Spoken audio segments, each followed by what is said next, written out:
أعوذ بالله من الشيطان الرجيم.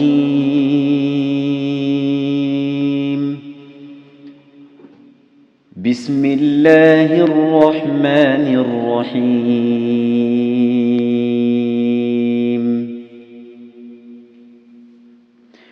ولقد آتينا لقمان الحكمة أن اشكر لله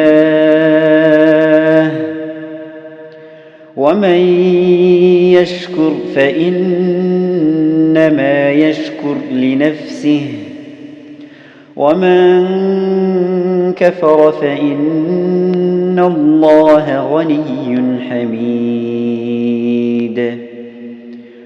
وإذ قال لقمان لابنه وهو يعظه يا بني لا تشرك بالله إن الشرك لظلم عظيم. ووصينا الإنسان بوالديه حملته أمه وهنا على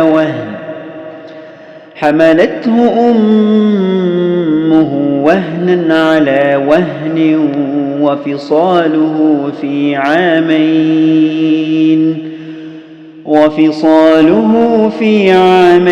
أن اشكر لي ولوالديك إلي المصير.